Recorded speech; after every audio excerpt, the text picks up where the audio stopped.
Hallo, mein Name ist Sascha und heute sprechen wir über einen englischen Goat Novel. Als im Jahr 1066 Wilhelm, der Herzog der Normandie, in England einfällt, den englischen König besiegt und damit in der Folge König von England wird, stellt sich leider ein kleines Problem, das die nächsten 300 Jahre beeinflussen wird.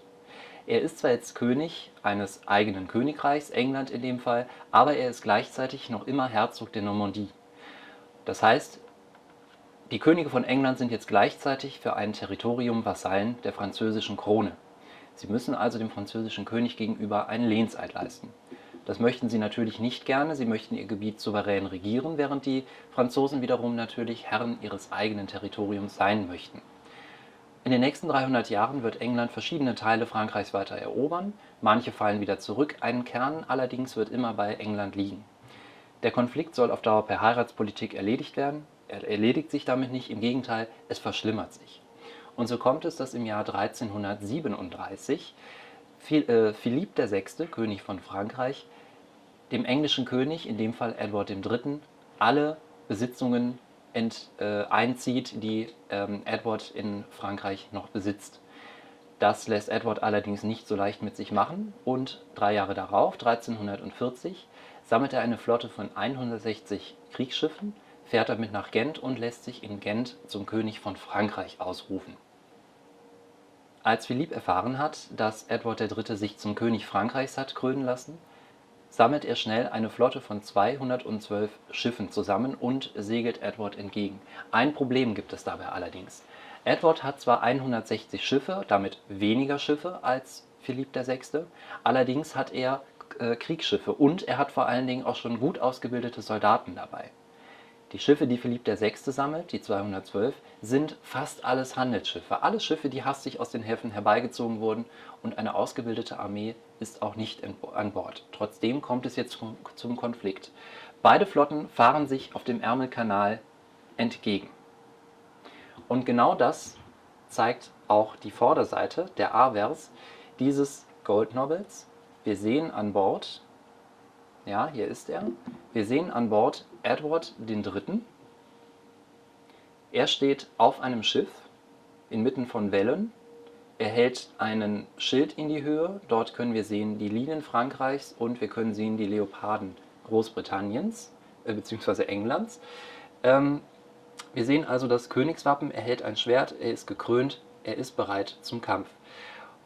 Die Geschichte will es, dass Edward auch persönlich an dieser Seeschlacht teilnimmt. Er befindet sich an Bord seiner Kriegsschiffe, Philipp VI. Hingegen nicht. Er hat seine Flotte aus verschiedenen Ursprüngen zusammengesetzt, die Genuesen sind auch dabei und vor allen Dingen befindet er sich eben nicht an Bord der Schiffe. Das ist ein moralischer Vorteil, den die Engländer haben. Sie segeln sich jetzt also entgegen und sie treffen sich im niederländischen Sluis. Die Franzosen setzen auf eine Blockadetaktik.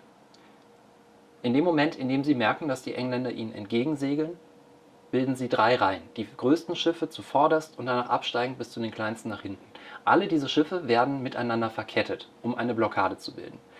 Nur, die Engländer kommen nicht so schnell an, wie erhofft. Und über Nacht bildet sich ein Gegenwind und die französischen Linien werden abgetrieben. Sie verknäueln sich ineinander. Linien sind dann nicht mehr wirklich erkennbar. Und in dem Moment, als die Engländer tatsächlich in Sichtweite kommen, versuchen die Franzosen, dieses Knäuel wieder rechtzeitig zu entwirren. Sie schaffen es aber nicht, die Linien wieder aufzubauen. Und jetzt passiert das Folgende.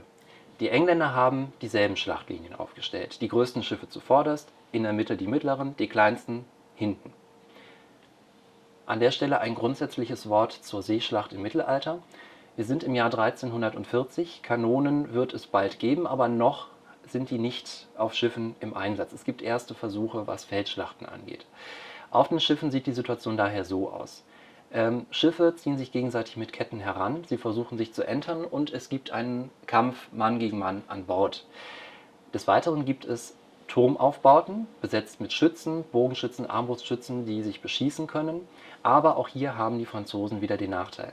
Die Franzosen haben ihre Handelsschiffe, die haben die entsprechenden Aufbauten nicht. Die britischen Kriegsschiffe haben diese Aufbauten wiederum schon. Und sie haben noch etwas. Die Briten haben Langbogenschützen. Die Franzosen Armbrustschützen. Der Unterschied: Mit den Langbögen kann man nicht nur genauer zielen, man kann sie auch schneller nachladen. Die Armbrustschützen sind demgegenüber klar im Nachteil. Außerdem ist die Linienformation der Franzosen zersplittert. Die ganze Taktik der Franzosen ist also hinfällig. Die Engländer haben leichtes Spiel, sie können an die Schiffe heranfahren, können an Bord, sind militärisch stärker, haben die bessere Ausgangslage, was die Schützen angeht. Alles in allem gewinnen die Engländer diese Schlacht. Die Engländer verlieren nicht ein einziges Schiff, die Franzosen hingegen verlieren von ihren 212 Schiffen ganze 190. Von den mitgebrachten knapp 20.000 Männern, Soldaten, Seemännern verschiedenster Herkunft, verlieren sie 18.000. Und nachdem die erste Linie gefallen ist, weicht die hinterste Linie der Franzosen auf, vor allen Dingen die 11 genuesischen Schiffe ziehen ab. Eine desaströse Niederlage und übrigens die allererste Kriegshandlung des gesamten 100-jährigen Krieges, dessen Startpunkt diese Seeschlacht bei Sluis war. Auf diese Seeschlacht bezieht sich auch der Goldnobel. Dieser Goldnobel wurde 4 Jahre nach der Schlacht geprägt und gedenkt durch sein Münzbild entsprechend an diesen Vorgang. Eben habe ich schon gezeigt, Edward III., wie er an Bord jenes Schiffes steht. Dieser Goldnobel, den wir hier vorliegen haben, stammt allerdings nicht aus der Zeit Edwards III. Er kommt 70 Jahre später, er wurde geprägt unter King Henry V., Heinrich V., aber das Gepräge wurde beibehalten. Wir haben es hier mit einem entscheidenden Sieg, einem großen Höhepunkt der englischen Kriegsgeschichte im 100-jährigen Krieg zu tun, und dieser Sieg wird auch bejubelt. Auf der Rückseite dieser Münzen finden wir reich verziert mittig ein kleines Minuskel-H, ein kleines H, das steht für Heinrich V.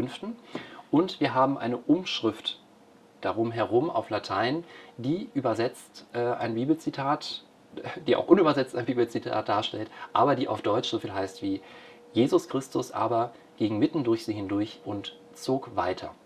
Dieses Bibelzitat ist nicht zufällig gewählt, es bezieht sich wieder auf die Seeschlacht, will sagen, Edward III., der ja kein Schiff verlor in der Seeschlacht bei Sluis, zog durch die Franzosen, zog mitten durch sie hindurch und segelte weiter.